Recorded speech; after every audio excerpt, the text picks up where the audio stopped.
지구는 시계의 반대 방향으로 공전한다. 우리가 만약에 우주 밖으로 나가서 지구의 북극 쪽을 내려다봤습니다. 그럴 때 지구는요, 시계의 반대 방향으로 돕니다. 라고 얘기를 했죠. 자, 그래서 우린 보통 서에서 동으로 돌아요. 라고도 표현을 하고요. 자전축을 중심에 놓고 요렇게 서에서 동으로 회전을 하는데 북극을 내려봤을 때 시계의 반대입니다. 자, 그러니까 맞는 표현이에요. 2번 보도록 할게요. 지구는 자전하면서 동시에 태양 주위를 공전한다. 너무 중요한 내용이죠. 요거는 하루에 한 바퀴, 공전은 1년에 한 바퀴였습니다. 3번 볼게요. 지구에 있는 우리는 지구의 움직임을 느낄 수 있다. 지금 선생님이요, 인사를 하고 여기까지 진행을 하면서 지구가 움직였어요. 느껴지셨나요? 안 느껴지죠? 자, 우리는 느낄 수 없습니다. 라고 고쳐주셔야 돼요. 그래서 없다라고 고칠게요. 바르지 않네요. XX 나왔고요. 4번 볼게요. 지구가 태양을 중심으로 한 바퀴 회전하는데 1년이 걸립니다. 우린 이것을 지구의 공전입니다. 라고 불러주게 되지요. 5번 볼게요. 지구가 자전축을 중심으로 한 바퀴 회전하는 데는 하루가 걸립니다. 24시간이죠. 이것이 바로 지구의 자전이 되는 거예요. 자, 우리는 하루와 1년으로 나타내는 거죠. 자, 그래서 옳지 않은 거 정답 3번 되겠고요. 자, 이어서 2번 문제 보도록 할게요. 다음은 계절에 따라 우리나라가 한밤일 때 볼 수 있는 별자리를 나타냈습니다. 자, 계절에 따라 보이는 별자리에 대한 설명으로 옳은 거 골라주세요. 라고 했는데요.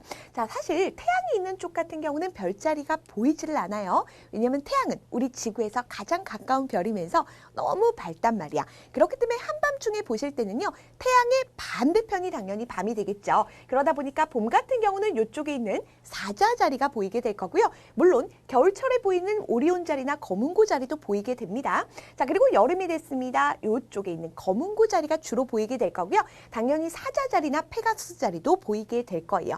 자, 가을입니다. 태양 반대편에 있는 페가수스 자리가 될 거고요. 자, 겨울입니다. 오리온 자리가 주로 보이게 될 거고요.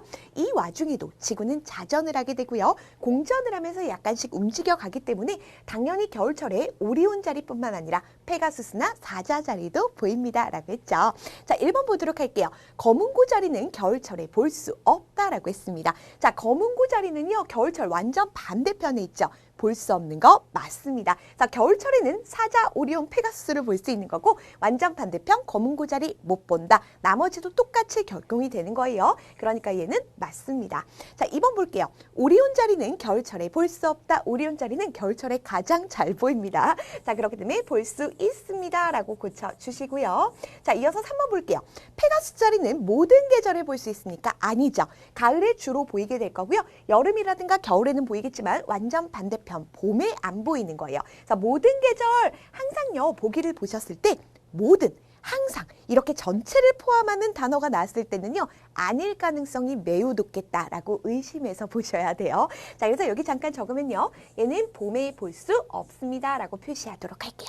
4번 볼게요. 사자자리는 가을철의 대표적인 별자리다. 사자자리는 봄철의 대표적인 별자리였죠. 그러니까 봄철입니다 라고 고쳐주시고요. 5번 볼게요. 오리온 자리는 여름철의 대표적인 별자리, 오리온 자리는 겨울철이었습니다. 자, 그러니까 겨울철이라고 고쳐주셔야 됩니다. 사실 여러분들이 답을 찾는 것보다 중요한 것이 이 보기가 왜 옳지 않은지 찾아내시는 것이 더 중요합니다. 자, 그래서 옳은 것은 정답 1번 하나밖에 없습니다. 자, 이어서 보도록 할게요. 3번입니다. 다음은 여러 날 동안 태양이 진 직후 같은 장소에서 관측한 달의 모습입니다. 자, 같은 장소이고요. 항상 태양이 진 직후 같은 시간에 관측을 했다라고 생각을 하면 돼. 자, 지금 봤더니요, 달의 모양이 이렇게 기역자 모양이 나타나는 거 있지. 눈썹 모양입니다. 요거를 우리는 초승달입니다 라고 불러주고요. 자, 반달인데요. 오른쪽이 통통하죠. 요게 상현달이라고 불러주죠. 자, 그리고 완전 휘영청청 동그란 달, 선생님 얼굴 같죠? 자, 보름달이 나타나고 있습니다. 자, 화살표 참고해서 같이 봐주시면 돼요. 지금 서에서 동으로 가게 되면서 초승달, 상현달, 보름달 순으로 모양이 바뀌어가고 있어요. 자, 이에 대한 설명으로 옳은 거 골라보도록 할게요. 달의 위치는 동쪽에서 서쪽으로 날마다 조금씩 옮겨진다. 아니죠. 모양이 바뀌면서 위치가 서에서 동입니다. 그렇기 때문에 서쪽에서 동쪽입니다. 라고 고쳐셔야 되고요. 자, 2번 볼게요. 달의 위치는 서쪽에서 동쪽으로 날마다 조금씩 옮겨간다. 이것이 정답이 되겠죠. 그래서 O 나왔습니다.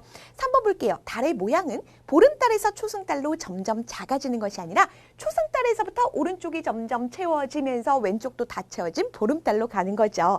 자, 그러니까 초승달에서 보름달로 점점 커집니다. 라고 고치셔야 되겠네요. 그래서 얘도 X가 되겠습니다. 4번 볼게요. 달의 모양은 상현달에서 초승달, 보름달로 변하고 있습니까? 아니죠. 초승달에서 상현달, 보름달로 바뀌고 있어요. 그래서 지금 요 둘의 순서를 바꿔주시면 되겠네요. 5번 볼게요. 위 관측 모양은 다른 시각 같은 장소 아닙니다. 항상 태양이 진 직후에 본 거란 말이야. 초저녁에 관측을 한 거예요. 그러니까 같은 시각입니다. 라고 해주셔야 돼요. 선생님이 전자칠판이다 보니까 자, 이렇게 해서 얘도 X가 되겠네요. 자, 옳은 것은 정답 2번 체크하시면 됩니다.